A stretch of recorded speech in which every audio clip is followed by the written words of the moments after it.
Hello and welcome to DDOCast episode 574, recorded live on Sunday, September 29th. I'm your host, Patrick. With me this week, we have coming back to the show yet again, special guest, Cordovan. Hello. Thanks very much for having me on. It's Yeah, great to be here. it's always fun to have you back on the show. We're going to have some fun today. Let's see, we'll start with the screenshot. Hakuna infiltrates Stormreach in our 433rd DDO screenshot of the week. Thanks, Easily Distracted Gaming, for sending in this week's screenshot. Nice contrast with the moon. I'm guessing that's from the blockade one. Yeah, Blockade Buster. Yeah. I'm pretty sure That's that's a fairly popular place to send in screenshots. But this one just seemed to rise to the level of I wanted to feature this week. So there you go. Yeah, as a complete aside, I was playing on the hardcore server, and then a character we were running Reaper on Three Skulls. I know we're crazy. You'll hear more about this later. But one of the people joined our group and was named Akuna. His name was Akuna Matata, and got up to the quest door apparently and went R3 what and left the party. What the heck quests are you running which- R3? What level are you? What level are all you of them. when you're running R3? I've You run said almost all of them. you said we're going to talk about this later. I kind We of feel are. like I need to reach through here and strangle you. I can't believe you're running at R3 and surviving. With mixed results. But anyways, results than me. Akuna Matata left the group, and we're all like, "What? No worries." Anyways, bad joke. We'll come back to hardcore. But we like to talk about Dungeons & Dragons online nearly every weekend. You can catch us through Twitch, YouTube, the DDO forums, iTunes, or from our website at DDOcast.com. DDOcast is hosted by Cyber Ears, the awesome podcast hosting network, and shows are usually available within a few days of recording. The next show will probably be next weekend. You can stay updated by following us on social media pages or our website, DDOcast.com, with our calendar. On the podcast this week, we'll cover the news. We'll talk about hardcore and how it's going. D&D night on DDO stream, some fun stuff like that. But we're also going to kind of just take a moment and focus in on it's the 10th anniversary of free-to-play in DDO. So we want to talk about that because that's really cool. I didn't actually realize it had been 10 years. So that means that I know, right? the game had been out for 2.5 years before it went free-to-play? 3.5 Yeah, years? about Somewhere that. in there, right? Yeah, about that. Because it was released February 26th to 28th in 2006.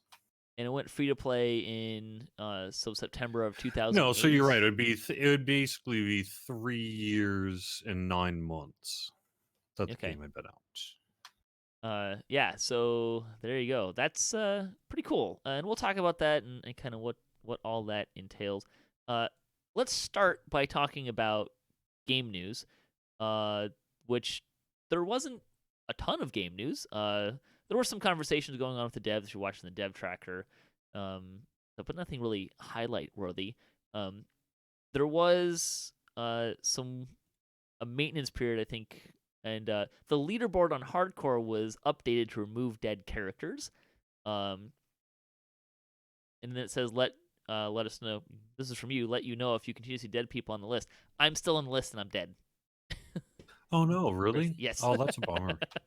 Oh, I thought know we'd of at least two people that at are least on reset there. it. So Okay, I know they had run some kind of command, and the intention of that command would be to basically purge the dead characters from the list, using what I thought was a fix going forward.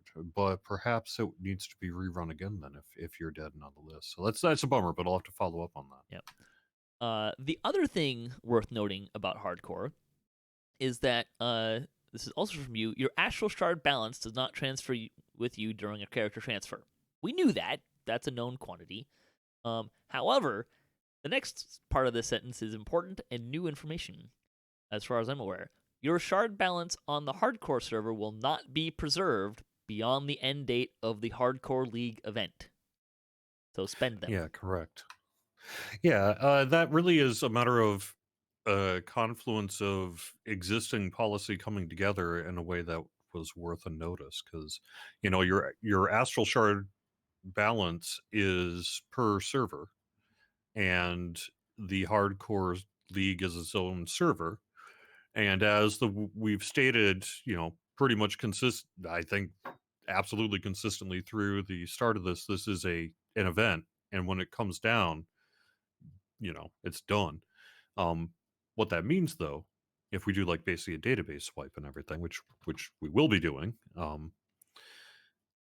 that means that your astral shards will not be preserved, and so you just need to make sure that you spend that stuff down. Now, I think for most people, it's not really an issue, to be honest, because most people are on the hardcore league in particular, probably use shards or purchase shards, but most likely just got them from auction house winnings and all sorts of other reasons, right?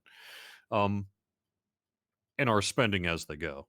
But in case you're one of those who is perhaps trying to hoard in belief that it would give you a heads up were we to do something like this again, that's just not in the plan. Um, if we were to do another hardcore league like event, or something like this again, which is sounding more and more likely given how successful it's been, we would not be giving people a leg up. It Right. would be again a thing where everyone's on the same playing field here. So And maybe if I can extrapolate a little bit here, like we're not just talking about wiping characters. Like you're gonna wipe everything, which means your shared bank is gonna be gone. Your yeah, astral that's shard right. balance is gonna be gone. Like you're going to be starting from scratch again.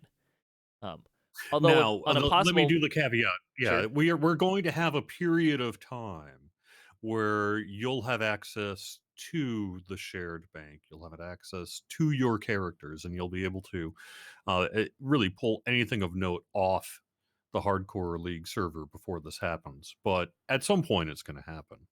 Um, well, you would need to and so we get the want to make sure stuff that, yeah. out of your bank before the servers close, right? Yeah, we actually we'll be having an announcement probably within a couple of weeks that really serves as really a fact as to how we're going to shut things down, the who's, the what's, the how, like how do I transfer my characters, all this other kind of stuff. Um, but yes, I believe our intention is actually to have a period of time where you should, I believe, be able to access the shared bank after the Hardcore League event itself is over, but before we do the The character. clear Okay, things out. So, because what I think it's developing, so like I say, some of this still might change, but the current thinking is the most elegant way to do this will probably involve a downtime at the formal end of the event. During that downtime, we will capture, do all sorts of database saving and things like that, right? And then bring the worlds back up for a while, um, or keep it down and then maybe announce the winners of the event or do whatever we're going to be doing to kind of mark the end of the event, right? sure. And then perhaps bring the worlds back up for a weekish, 2 weeks, something like that, where people can just kind of free reign, consolidate their junk, and Maybe get close things all the taken care quests or of. something. Yeah, and remove their guild leadership if they're going to say transfer that character. You can't be a guild leader and transfer, which is another kind of thing. So Oh, that would so be that a tricky seems to thing. be the best. That's currently developing as the probably once we really start getting through all the details, the kind of the most elegant way to do this. So I think that's probably the way it's going to be done, but there may be some tweaking to it that makes even more sense Sure. or is necessitated by whatever reason prior to kind of an announcement. So that's why we're kind of putting together a thing. Like I say, probably target mid October because it goes through November 15th. So Right. we've got time here. Well, we've been talking about hardcore enough. Let's just gonna how's it going with hardcore? Or would you Oh, like I've me to? just been Would you doing like me to? so gosh darn good. I mean, there's a reason I'm on the top of the lead. Oh wait, no. Sure. I was just saying earlier to Patrick that I have always known that I'm not a top tier DDO player, certainly in regard to my willingness to grind for gear. Even all the way back in the days since 2006, I've been on the, let's say, the bottom half of the curve because I just don't do a whole lot of grinding. That's just not in my nature. And but I've always kind of thought, hey, I've been playing this game since 2006. I'm not that bad at the game. And then we released the Hardcore League. and I keep dying over and over again. I think I'm on my fourth or fifth death at this point, and I can usually, at this point, I can get reliably to about level 6, 7, and then something comes up. I'm running what's been happening to me is everything's been going fine until the 5 seconds it doesn't, and that is when you're done. I'll be running a quest, really basically going in fine and all that sort of thing, but I'll get into one circumstance, maybe one special mob, or I'll do something dumb or something. I'm not blaming anyone but myself. I find myself just dead. Smack. Whether it's a spike in damage or perhaps a stupid choice regarding a trap or something like that. Yeah, I was doing really well, and I hear you on that 5 seconds. Although my experience was it was really about 2 seconds, and suddenly I was dead at 95,000 Reaper XP, 5,000 short. Well, complete that quest and about 3,500 short of hitting that 100,000 benchmark, and we were in. You asked me where we were running. We were cruising through. We cruised through the first chain of Ravenloft on Reaper 3, and we cruised through the second chain on Wow. Reaper 3. Wow. At what And level? At what level? At level 10 or level? no, +3. Are you So epics at this point? so we were +3. So like the point where you're getting the maximum Reaper XP. All Uh, right. so So yeah, 12 13, or 13. 13, Yeah. 14. We were 14. And there was just a group of Flame Skulls in Amber Temple, at least one of which was a champ, and 2 Reapers, and I was the tank, so I hit Intimidate to save the party, which worked. Everyone else survived, and I was bye-bye in very short amount of, surprisingly and shocking amount of short amount of time. I mean, that is terrible, but to be honest, that does not surprise me, particularly if you're running on Reaper 3. I mean, oh my gosh, right? It Um, it what I have it found hurt. is it's been worse for me though. I died at one point in the waterworks when I was trying to rescue Arlos, and I had a group of kobolds come up behind me. One was a shaman. Boom, I got held. 2 seconds later, bam, bam, and I'm dead. And that Mhm. was one life. I have not made it nearly far enough to get to, say, Ravenloft content or anything like that. I will say my current character is back to I'm either banking 7 or I'm awful darn close to 7. I can't remember at this point. And I certainly will be 7 by the end of the day today if I'm not. If you're still alive. But if I'm still alive, oh gosh, I hope I'm still alive. Well, so what I've been trying to do though, I've been trying to be mostly goal focused. And when we first started with the hardcore league, I like many was like, well, okay, let's try Reaper 1. Let's see what I can do here. And if I can do fine on Reaper 1, let's move it up from there. And I just did not do fine on Reaper 1. Make it through a couple of Reaper quests and then bam, blam, whatever. So the last, I guess, couple of characters, really, actually, everyone since the first character, where it just became clear that don't do Reaper yet. Get your gear, get established first, right?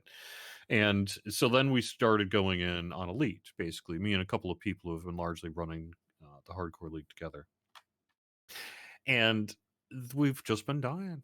Yeah.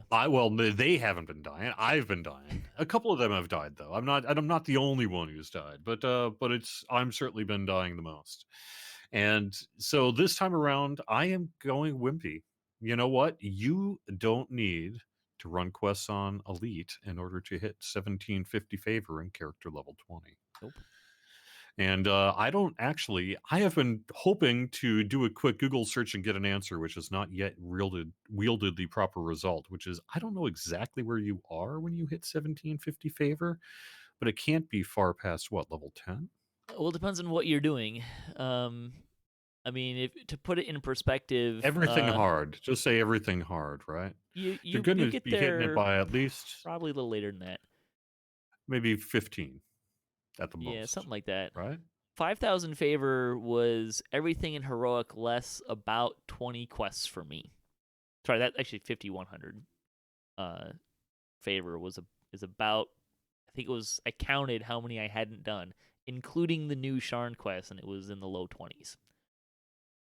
So if you're running it on hard, you're gonna get a third. You're gonna get a 2/3 of that favor plus then figure out where you're going down from that. So Yeah. you might actually be at level 19 depending on how completion-y you are. Yeah. Yeah, So that's a good question. That's a very good question. I guess that's what we'll find out here, hopefully, because hopefully I'm going to survive and I'll be yeah. running everything on hard. And like I say, I'm not going for 5,000 favor yet. And you know what I'm going to do first? I just claim those rewards. Get level Mhm. 20, get 1750. Can I at least do that? And if I can't do that, then I'm just going to have to cry, which is fine. That's what I've been doing, I guess, anyway.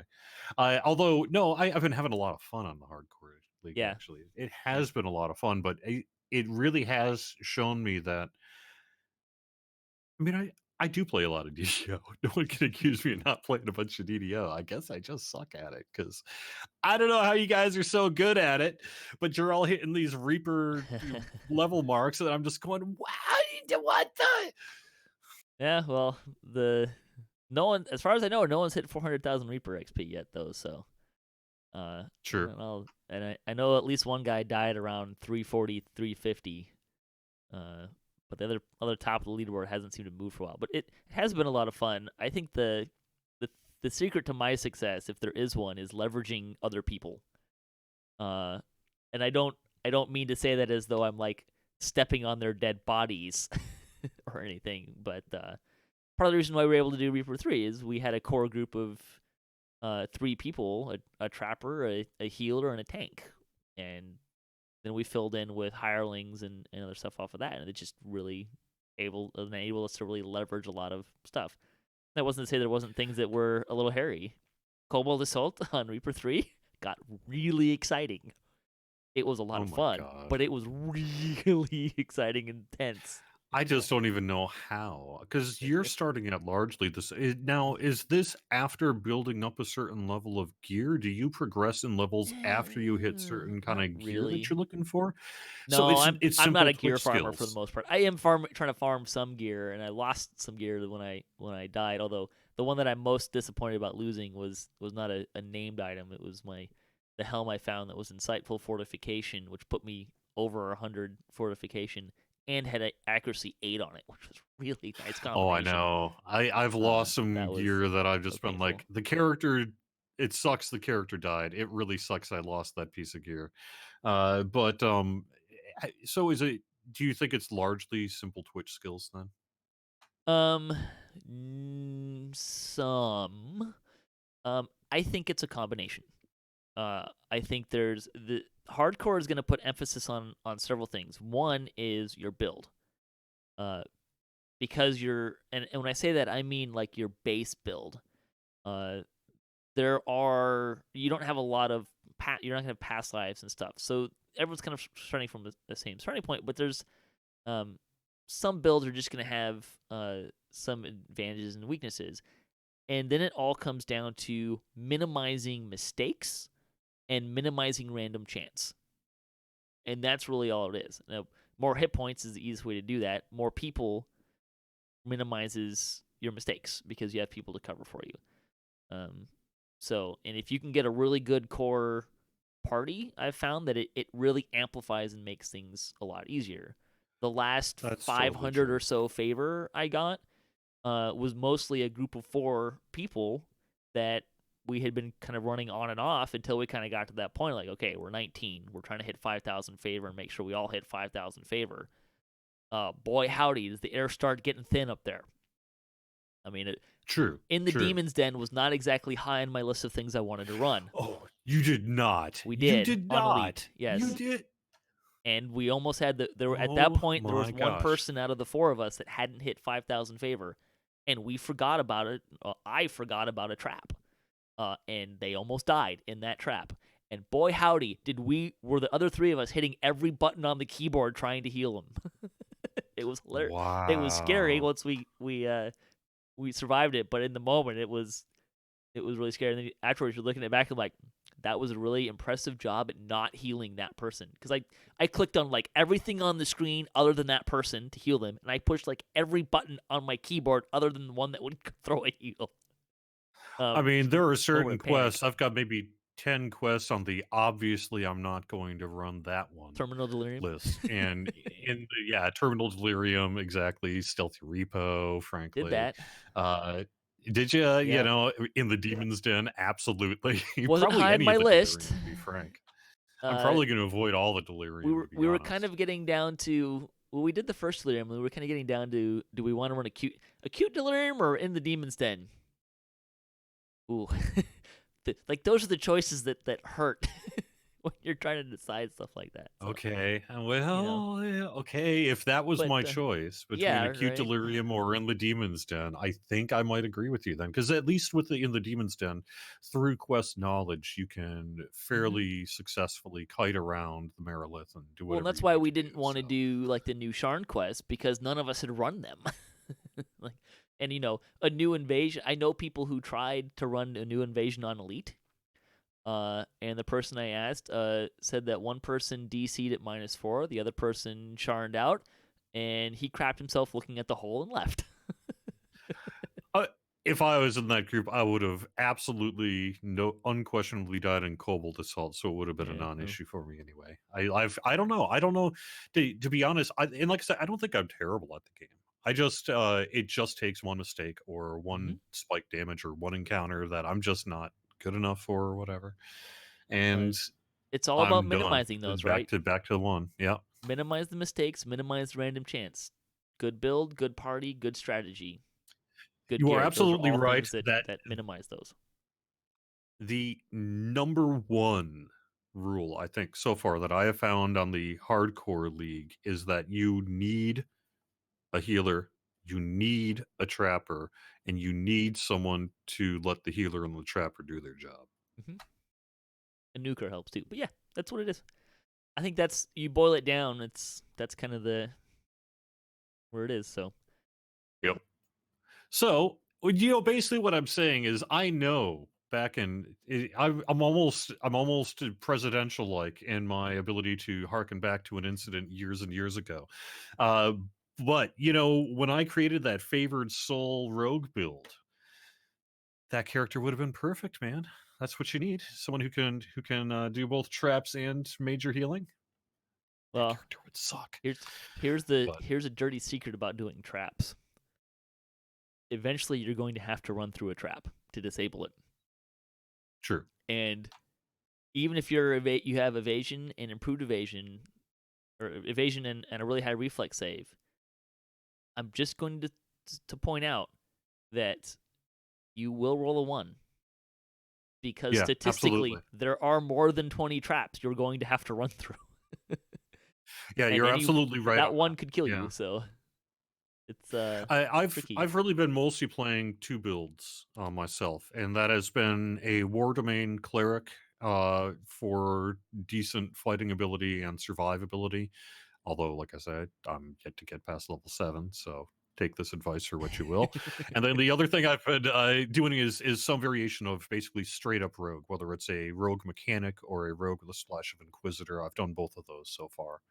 And if this current war domain cleric passes away, I will probably go back to an inquisitor. It's Inquisitive. Podcore in the chat's pointing out there are things that make it so you don't automatically fail on a 1. This is absolutely true. But sooner or later, look, here's the thing about avoidance. And we talked about this last week. Sooner or later, you're not going to make a save and you're going to get hit. Or sooner or later, your dodge is not going to work and you're going to get hit. That's the problem with avoidance. So, I mean, avoidance versus mitigation is, you could go round and round in circles on this. And it's just Yeah. two ways of looking at the same problem. But But you're right, you though, might because you like you can't. might like the animal domain in cleric because that gives you a ton of hit points. Maybe I have found. I mean, the thing about war domain is, especially when you're gear poor, as I have been on the hardcore league, you get that ability to just unlock any and every exotic weapon and armor, and you can already wear heavy armor as a cleric, so you're fine there.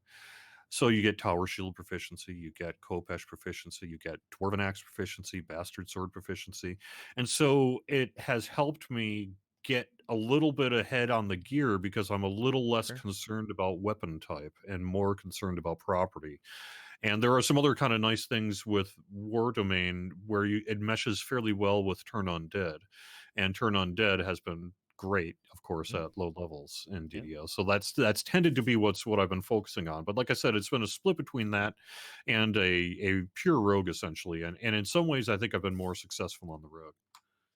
If you do another cleric, you might try splashing 3 levels of fighter or paladin, take the defensive stance, and get some extra PRR and MRR, and you can get an extra 20% hit points.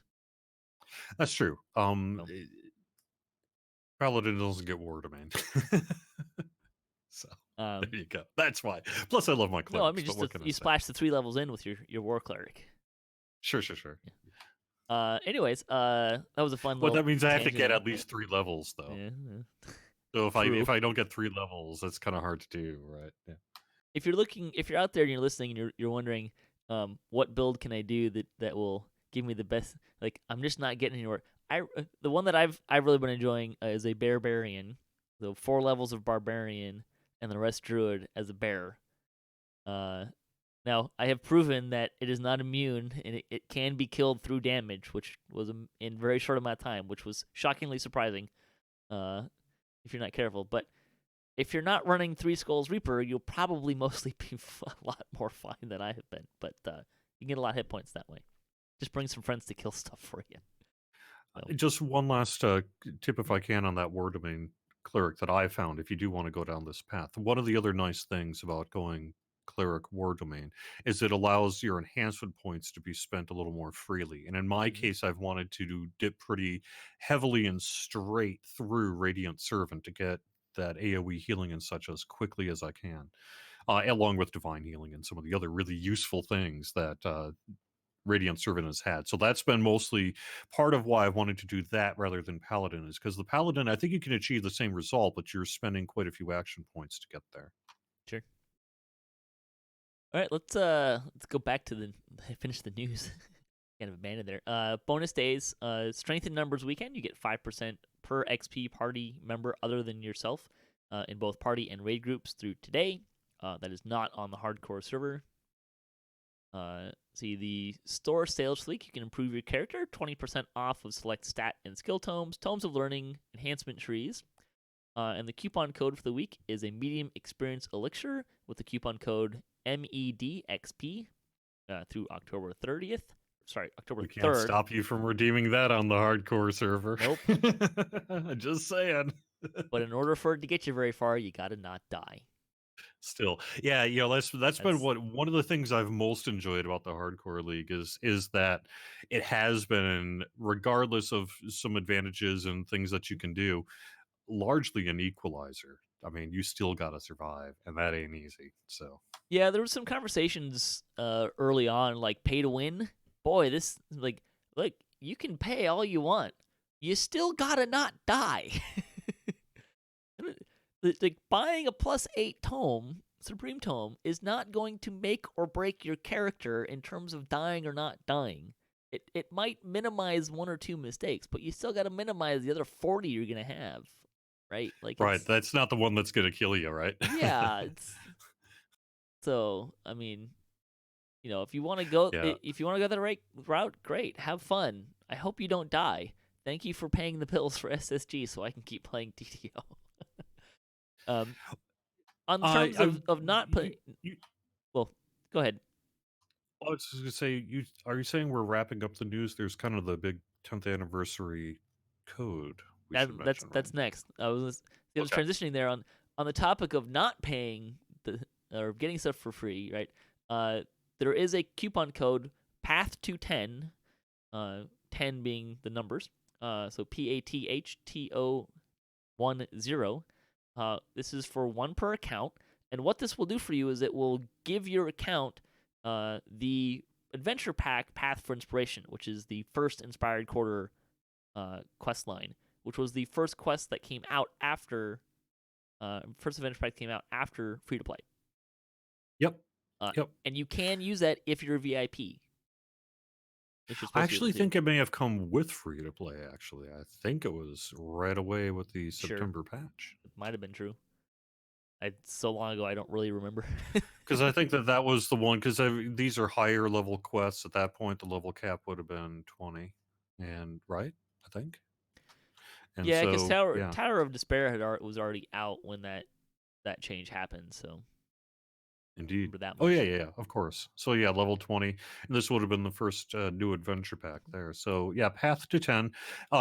Even if you're VIP, you can redeem the code and get it sort of permanently added to your account. So if you're currently VIP and in the future for some reason aren't, you'll still have it unlocked for you. But you do have to redeem the code this week. It has a Yes. fairly short expiration date on it, which is through this Thursday, through October 3rd of 2019. Yes, indeed. All right. With that, let's talk about community news. The 352nd Chronicle, StrimTom made a video guide on universal enhancement trees. So that would be Falconry, Inquisitive, Harper Agent, and the Vistani Knife Fighter. So if you're interested about how you can utilize those trees, I'd recommend listening to that. Can I be honest though? Do you know what the top story should have been in the DDO Chronicle this week? Ironically, it also would have featured Strim Tom. It's his video of his hardcore death of him using the laser and Well, accidentally he didn't killing die. a party member.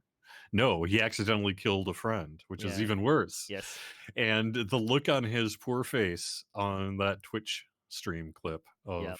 when he realized that it was his turning of the lever that accidentally did this was a thing of near internet memeness. I feel like we almost could have done it and had it break out into the wider universe because we felt bad. Everyone who watched it, I think, felt bad, but we also were like, it's an amazing clip, and I think It it may is. be, in fact, the community clip of the week.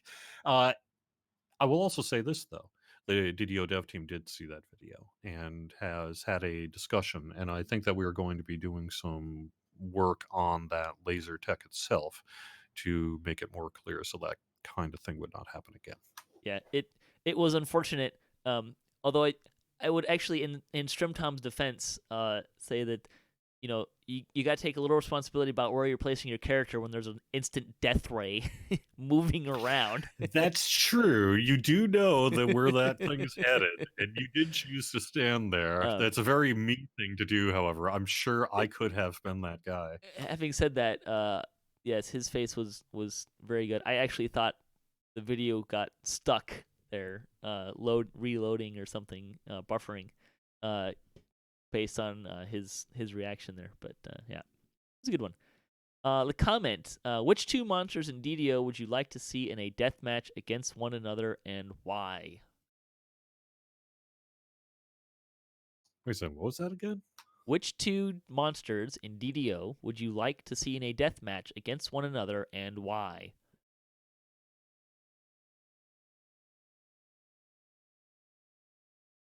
They're not strictly monsters, but I'd really like to take Coil and the guy from Detour and have them fight each other. That is a very good question. I am tempted to say the death. Well, so two options. One would be the Death Cube versus the Abbot. Two would be more generic and probably doable, which would be find some high powerful named gelatinous cube and put 100 oozes around it and see which will win. A gelatinous cube versus a violet slime. Could work. Yeah. By the way, pro tip: if you don't know this and you're running on Reaper on hardcore, or just anywhere, splitting oozes is generally a bad idea because every time you split an ooze, it spawns two monsters, and each time they spawn and die, they have an opportunity to create a Reaper. Food for thought.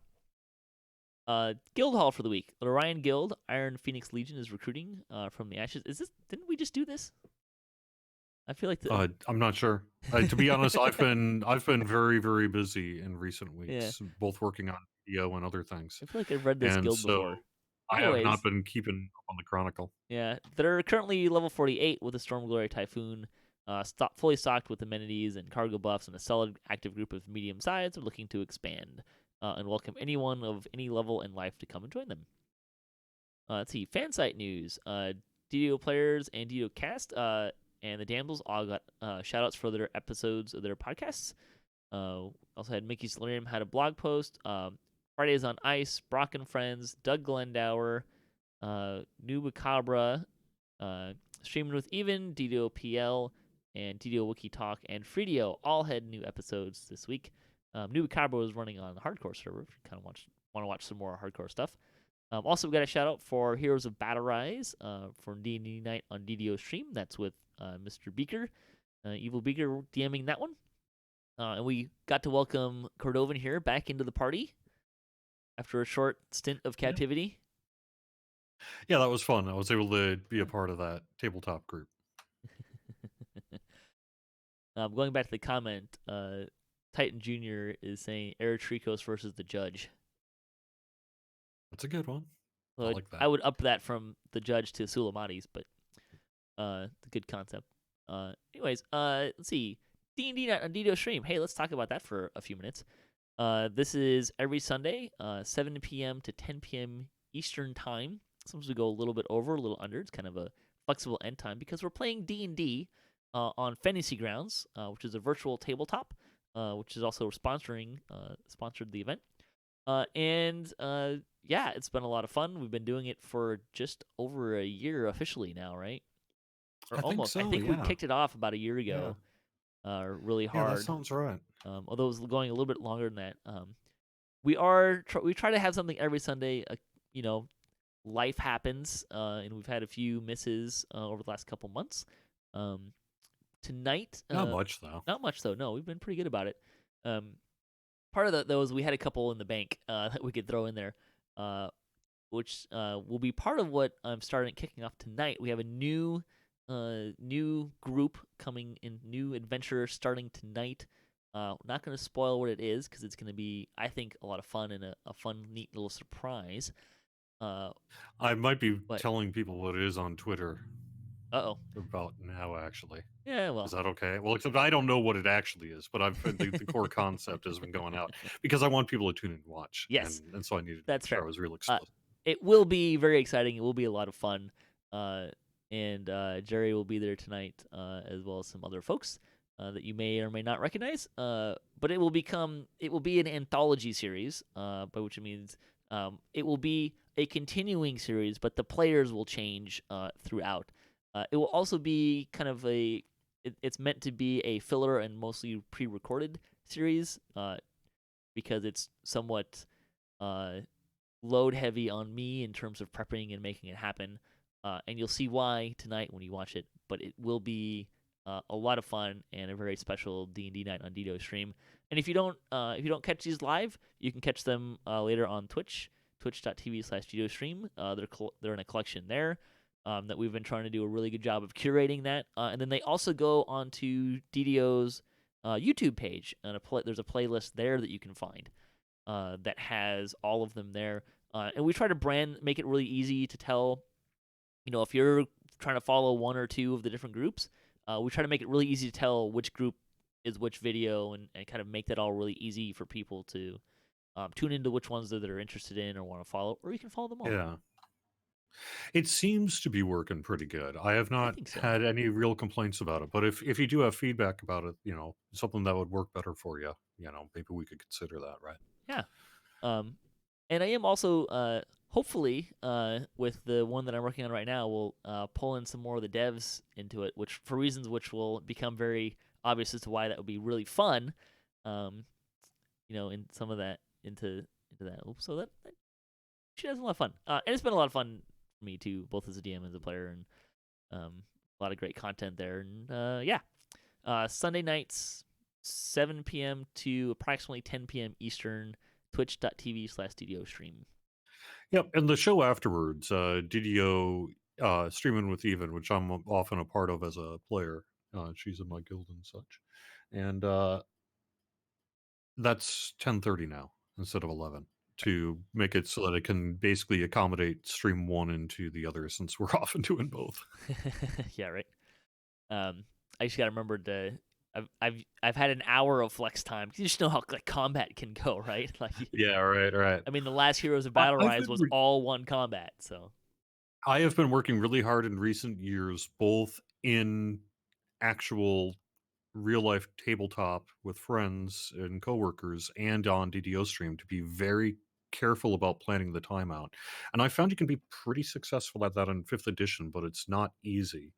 Hmm. It is possible to do though, and I've been able to do time management of combat probably better than, I don't want to say most of the rule sets in recent years, but it sure seems like it because it's been flowing pretty well, and you can really help tailor your combat to wrap up at a certain time, for the most part, even if players throw you a few curveballs.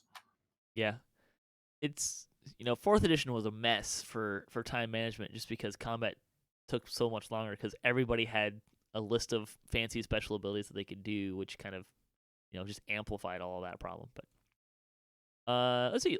DDO cast news. We are still doing DDO Splat on Wednesdays now, 5:30 p.m. Pacific time. A lot of fun there. Don't forget to follow DDO Cast on Twitter. It's a great way to kind of keep up with stuff there. I try to kind of keep things up to date or let people know when stuff's happening there. Um, busyness and stuff. Sometimes, with D&D night, I've had a little bit more stuff going on, and work seems to always be trying not to cooperate. So occasionally I've been missing shows, but trying to work on having that be less of an issue. So. I just figured out you're talking about 8:30 p.m. Eastern time on Wednesday Yes. on twitch.tv/DDOcast. DDOcast, yes.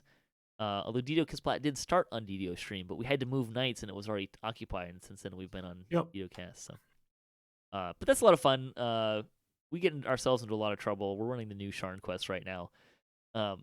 We don't play permadeath in that anymore because we proved to be terrible at that. We made it up to Tor once and then got smoked by the Black Dragon. And then after that, we're like, we've been doing Korthos a lot. Let's scrap the permadeath part and play some different content for people. We still die a lot. Sounds good. And get our butts kicked, but there you go. All right. Let's talk about some lightning posts. We had a couple people write in. Bradley wrote in. He says, in his opinion, some kind of self-heal, expedition retreat, or speed and range is king. He says, talking about playing on hardcore server. Melee ups your chances to die. Yes, that is true. Most important, if you don't trust the way the group is running, get out and don't gamble on it. Make smart choices, people. Yeah. Remember, most players are out for number one, and you are fodder to them. Take it as you will. Have an escape button. He recommends the Human Dragon Mark Dimension Door. If you have the Sharn boarding pass, that's a pretty quick teleport as well. It says also know the content and don't fall back to let someone else lead. Yeah, knowing content is helpful. Word of recall.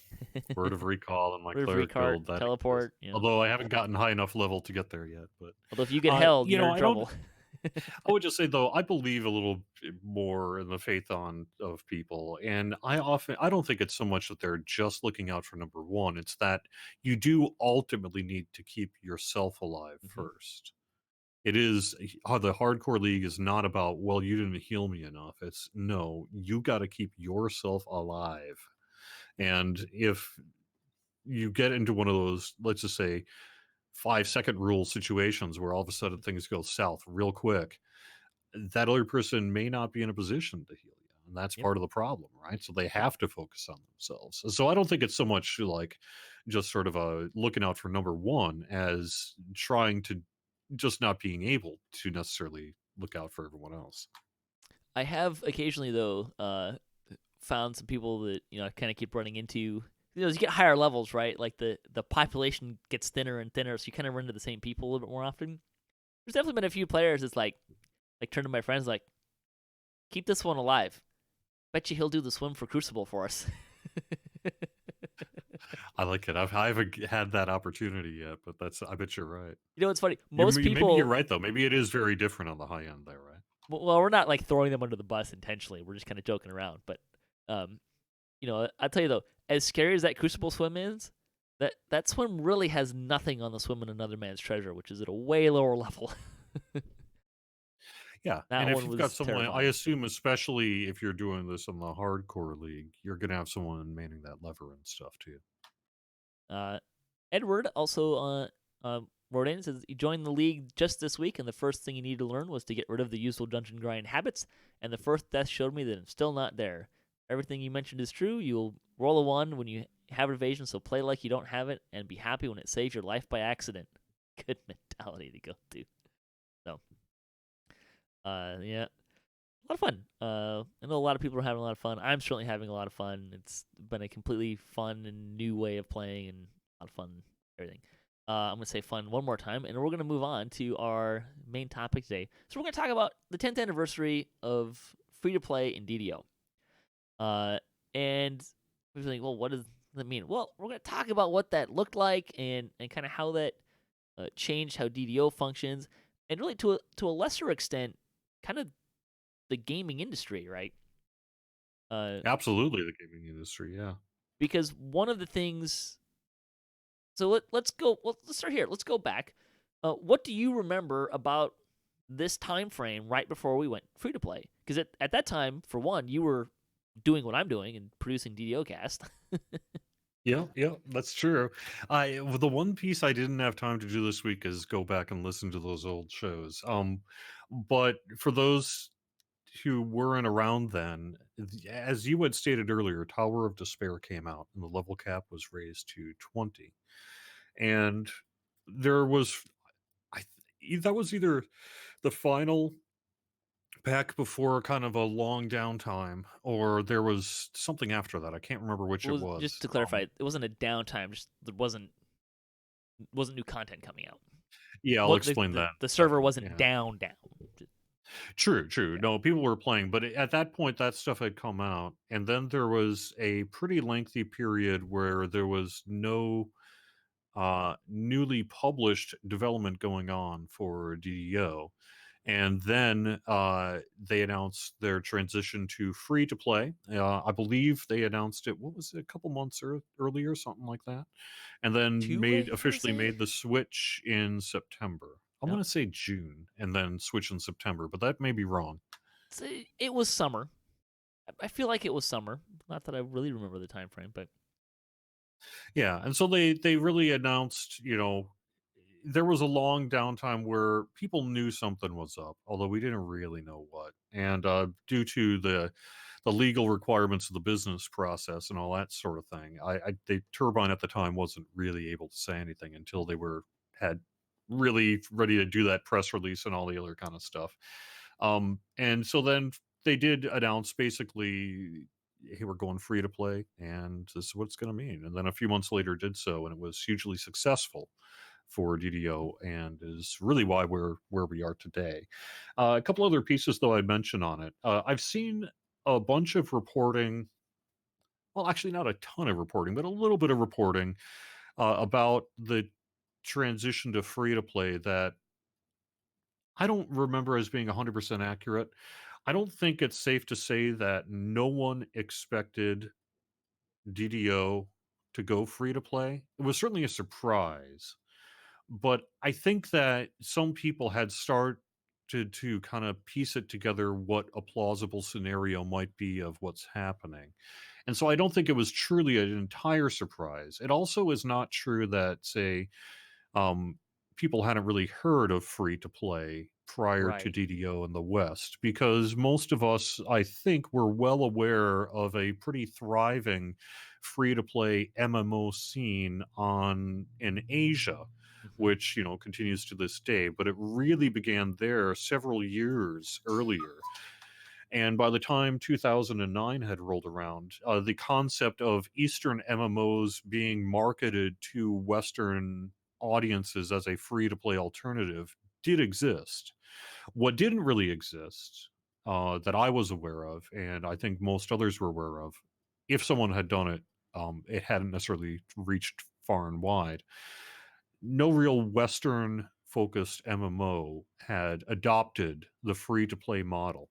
Right. And no MMO, absolutely no MMO, had transitioned from what then was the only real way to do this kind of game, which is you spent $60 on a box and then got 30 days for free and then paid $15 a month, or maybe a little bit less if you did a package deal. Um, no game had really switched from the traditional subscription model to a free to play game for the Western market. I think you're talking about how some people kind of like made educated guesses that it might be happening. I think it kind of started from this point of, as I recall, that time frame, that dead time, right? Because it was significant. I mean, it was what 3 to 6 months of like Yeah, it was about 6 months of. no It ended up content, being really about nothing. 9 months. Yeah, In actuality, it was about 9 months, although it depends on how you want to count it, because there was a little bit going on the edges on either side of that. So it wasn't like there was nothing, but at the very least, there was a core 6 months of just plain old nothing. And and it I was remember because there they weren't able being to say anything, and we yeah, weren't getting anything, and it was pretty rough. So. and I remember there being conversations happening about is the game gonna sunset? Like, is this the end? I think that's where some people were kind of. That's where some of the conversation capital. Maybe DDO is kind of dying, and what it needs to do is maybe it should do it free to play. And I think that's kind of where some of those educated guesses started coming from. But No, I don't recall ever hearing prior to the announcement that DDO was going free to play anyone directly say, "I bet DDO is going free to sure, play." But I do think there was some speculation that that's where the market some was going to sort go. of either that, or at least there was going to be some kind of modular transition. Maybe Mm-hmm. they were just going to kind of do it as DLC packs or something like that. I mean, no one knew exactly really what that meant, but I think there had been a little bit of understanding that, I wonder if they're not planning to do some sort of business model change. And I Sure. do think that reached out a little bit before the announcement. So that was kind of what it was like coming into free to play. Um, so free to that announcement comes, and I remember like some of the online gaming news site, like they really bit hard on that because it was like you're saying this was no one had tried this before, right? And I'm sure if you could find someone on the team at the time, they probably felt like all eyes were on them. Like, this is gonna work. It's this might work for us. Let's see how you guys do. Just for the uninitiated, this transition, the DDO transition, formally in early September of 2009, I was hired by Turbine in November of 2010. Right. So while I was not with the studio at all in a direct fashion then, although I had some, you know, a fair amount of direct ability to converse with them, um, Through this show mostly. I was Or hired in a position where I went into the team, which had largely been the same team that did all this free to play work. So I did have a little bit of opportunity to kind of ask them about, hey, what did you guys do that for? Or what was that about? And all that sort of thing. So. yeah, it was there was definitely a we went from this period of what's going on, do the devs care anymore, is our game going to be around in another year, to holy cow, what is this? This is like just like a Yeah. complete 180 in the conversation that was happening. Now, obviously, there was a lot of controversy. Any kind of business model stuff, anything with all that, especially free to play, Yeah. especially if you are trying to, oh my God, is this a slippery slope? Is pretty soon every game gonna, and how bad's it gonna be, et cetera, et cetera. Um, there was a lot of controversy, but there was a lot of excitement too, Yes. because I think there was an awareness among people like myself. I know myself, when I looked at the way you play DDO and saw their plans for transitioning to free to play, it made a lot of sense, Mhm. because DDO is a very modular kind of game, and D&D has historically been very modular in its kind of business practices, right? And so in many ways it almost felt more D&D like to do this kind of thing in my mind at the To an time. extent, yeah. I think there were a lot of concerns though too of like, okay, what is free to play going to look like? What are you going to be able to buy? Is this going to be pay to win? There were conversations happening about just wait, they'll put insert named or raid loot in the store here. There was some pessimism to go along with some of that. Thankfully, Pretty soon you're it going was to be able to buy tomes in the DDO store. Oh wait. Yeah, because that destroyed the I'm game. kidding. No, but at the time, that was the Yeah, conversation, that no, it kind of was. thing. It absolutely was. I think when I don't remember if tomes were available when it went straight to free to play. But usually you can find the hot.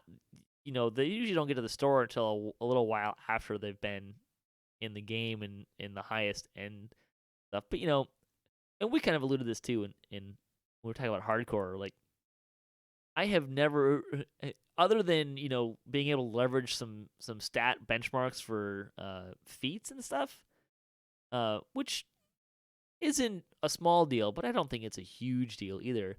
But like other than that, even a +8 tome is not going to make or break your gaming experience and your ability to play the game. At least that's my 2 cents. But It's a highly controversial statement to those who you know, feel otherwise, but I think it is fairly accurate to say that whether DDO was the first Western game to go free to play, it was certainly the first Western MMO to go free to play successfully, both in sure, terms of money for the studio and community for the player base, because frankly, it did work in a way that was pretty immediately apparent.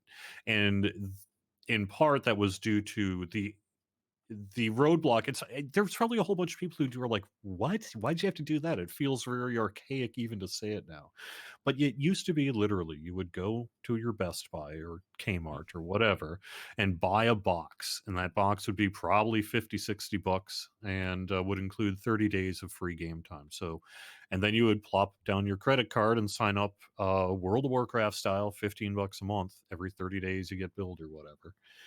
you're And describing my that was exact experience. right, Only it and was a that Fry's, was not a Best just Buy. what you did. Yeah, But the problem is there was some people willing to do that, but most were ultimately unwilling to do that long term. So true. if the main goal of your massively multiplayer online game is to have a lot of people playing it always, long term, that model simply stopped working. With a few outliers, like World of Warcraft, which, Well, but kind of even operates on its own structure. they've also seen their player base drop too, though, right? True, true. Like And it's they've, not like if yeah. you got access to a graph of their player base, like you'd see that graph just going up and up and up and up and up and up. Like it certainly like ebbs and flows. Uh, so But what happened, you when it launched in September, as a player, we knew that there was going to be at least for a little while longer, active development on the game with right. things like the Path of Inspiration, then the Dreaming Dark, and I a whole bunch of other stuff too that goes to this day.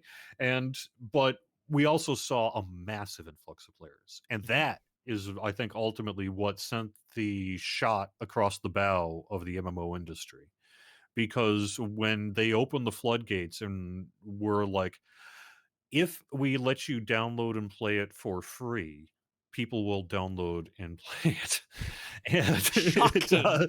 yeah, shocking, right? But nonetheless, this whole kind of, you don't have to commit, and on top of that, it's got a low uh, exit commitment as well.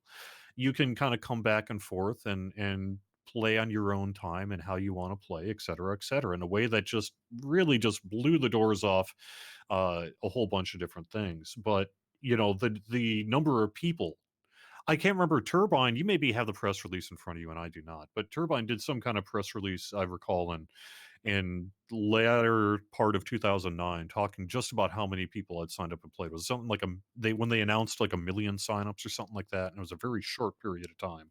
And this game certainly was not anywhere near that at any point in its life, including probably from 2006. Yeah. As a player, it was obvious that there were not that many people. There. And they seeing that many people, and then seeing that many people continue to play for years, Well, frankly, the server merge is happened quite something. before free to play, right? That's true. There was that, The and it's not like which there is in weren't and of players. itself is well, but the server merge was indicative of the player base is not where it was, right? Right. So you're Although losing players. even then, some of that constriction is fairly natural, really, Sure. as a business. That's just going to happen to some extent. But yeah, I mean, obviously there were far fewer players, and then when all of a sudden the LFM panel was 50 deep, and you just had these, you could literally see hundreds, if not, Hmm. especially back in those days, 2009. Remember, uh, thousands of people on the Who list. That was so clearly an obvious success that other studios that Well, were in that same position were like, well, holy moly, we need to do that too. And I think ultimately the success of DDo's free to play, though, that we can come down to a bunch of different factors, but certainly one of them is that they debuted the system, the mechanical DDO store system in DDO in a way that meshed pretty well with gameplay and was fairly reasonable in its demands, and helped, I believe, talk people off the ledge, as it were, who were maybe afraid that it was going to get some of the more difficult trappings that they'd perhaps seen earlier in other games. yeah, I think the mechanics and the idea that you can play DDO and never spend a dollar, and you can unlock everything. It's harder for sure, but it's doable. I mean, there are people that have, maybe the only money that they've spent was on the starter pack when it was on sale for $3, and that's what made them premium as opposed to free, completely free, right? So you can grind favor and get a lot of that stuff just in that manner. But I think the biggest paradigm shift I saw from the business side of things was this idea that the, somebody somewhere recognized that, oh, we can actually make more money on our game by giving it away for free. And when you say it, that statement, right, like the initial reaction is like, but how? If you give it away for free, how are you going to make money off of it? Well, I mean, that was kind of the key part, right? Like that's why it worked. I actually feel a more compelling argument to that is, what if you didn't have to convince someone to try it? Sure. There's really no, the barrier to entry ultimately is low enough that if you have any interest at all, why not? And then you can bounce if you want to. And frankly, the free to play business model is all about, I mean, the number of people who download and never even bother to launch, the number of people who download and play for 20 minutes. I mean, there's all these kind of mechanics going on behind the scenes, but you find all these people, you get to check out games and figure out, all of a sudden it's like, well, I don't need to read articles and figure out which of the following 6 MMOs I should be the one to subscribe to. I can just download all six, play an Mhm. hour, and see which one I like. Yeah. Well, it was an exciting time, and one of the measures of it being successful is Lotro went free to play. What, like a year and a half later? Yeah, I think clearly on the studio front, and again, I wasn't there at the time, but clearly the financial success was like, well, guess what we're doing? I mean, obviously we have to, because obviously at that point it was so clearly the future and so Hmm. clearly what needed to be done in order to do the kind of thing that they wanted to do long term, and Lotro's case in particular was build out as much, if not the entirety of Middle Earth, if possible. And that is a Which huge they're doing a task pretty in good job of themselves, so right? far. Yeah, exactly. And they're still going strong in 2019. Yeah. For some reason, I don't feel like the announcement that Lotro was going free to play really came anywhere near as much of a surprise as DDO. No, I don't think so. Not only because, of course, they had seen Turbine announce it for the Uh-huh. other game. So, well, clearly they probably are working on that. But also at that point, the success that DDO saw r- was reflected in other games making that announcement. So when Lotro made its announcement, it was among others in the industry at that time already. So, because I remember, what was it? I don't want to name too many names, but I seem to recall, was it Age of Conan maybe, and a whole bunch of Maybe. others at the time. Wildstar wasn't out yet, but a whole bunch were just like, now we're going free to play. One of the reasons why DDOCast no longer really covers like other game news with me in charge is one, I'm not interested in it, and two, I don't have time to keep up with that much news anyways. So, Yeah, yeah. but Well, then let's fast forward. DDO next year will celebrate its 14th, 15th anniversary. Oh God, you're putting 14. me on the spot. Yes, 14th, because we did Uh, 13 this year. yeah. So you know, and 10 years of those have been free to play, and Yes. not to disparage or anything about where DDO was going into free to play. I feel like it's pretty safe to say that DDO probably would not still be here if we didn't have this model. Yeah, I don't think anyone could argue that. I Like, can't imagine that DDO would still be around. I don't even know if DDO would have been around in 2011, frankly, yeah, had it sure. not transitioned to free to play. Not because the game was bad, but just because the industry itself was seeing a lot of change by that point. So, Well, there's a lot of change. yeah, You're talking about. I mean, one of the big things we're talking about is bodies playing the game, right? And at the time DDO came out, you know, there were several MMOs. I don't have any idea what that number would be, but I think it's fair to assume that in the 13-year, heck, in the 10 years since free to play, there's been a lot more MMOs that have come out, and that number there that have been. Yeah. yeah, so that the competition for people to play has only gone up. And you're right. I think you're talking about the barrier for entry originally was $60, maybe 40 if you got it on sale or something like that, right? Like, Yeah, right, right. so, Is the other piece, I guess, that it shows is one of the things I like best about the transition is that it also exposes opportunities to super serve communities in a way that probably could not have also been sustained under a more traditional monthly subscription model. And the reason for DDO has never, other than maybe during 2009, right, has really never been at the top of the pop charts in terms of player base and all that. But the big underlying and most important thing is that's okay. It doesn't matter as long as you carefully manage your budgets and you're making the product that the community is interested in supporting and the community supports it, which all of which we've seen historically since 2009 for DDO. You can essentially sustain indefinitely yeah, or pretty absolutely. darn close to it. And I don't know that when the free to play model was kind of making its way initially to the West, that that was the expectation. I think Sure. there may have been an expectation of, well, this is going to be a way to save our studio, maybe make it last another couple of years or something like that, right? But what you find in that is because the barrier to entry is low and people can really become a part of a community and return to it periodically. Hey, I'm off to college this semester, but next semester I've gone sabbatical, so all right, yeah, I'll have time to play then. And you see people come on back and all that sort of thing. You get to have a community supported game that can sustain itself perhaps in a way that your traditional, not only your traditional MMO, but frankly your traditional console style retail box couldn't have ever come close to either.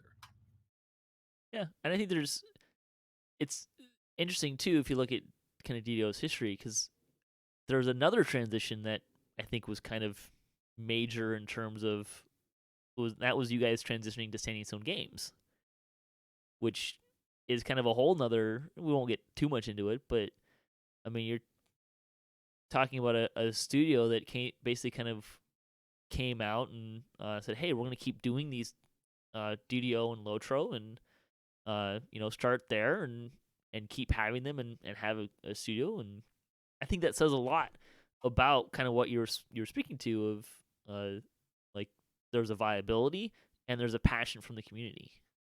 Yeah. I think this is relevant. The Standing Stone Games transition, I agree, is relevant to this discussion on 10th anniversary of free to play in one key aspect, in that we weren't starting from zero. Hmm. We were able to recognize during the transition period, we feel pretty strongly that we can do this with, frankly, as long as things work out, frankly minimal risk. And being able to do that kind of transition where you get the permissions and business side of things taken care of, you need, and the people involved in it recognize that this is frankly I'm pretty darn guaranteed to work, assuming that everyone doesn't just bail all of a sudden. You know, I mean, it gives it allowed us to do the kind of work that we needed to do to launch Standing Stone Games and continue development simultaneously, because it was frankly a seamless transition. I mean, for a lot of us, it was simply as a matter of moving desks, and it part of that comfort level is due to the business model of free to play, because you can make expectations based on given results and population trends over time and such that you can feel fairly confident about. Yeah, my biggest concern of Standing Stone Games viability is you guys all getting buried in snow. That happens sometimes. So, and I heard there was someone attempted to burn down the offices too, but I've not heard that.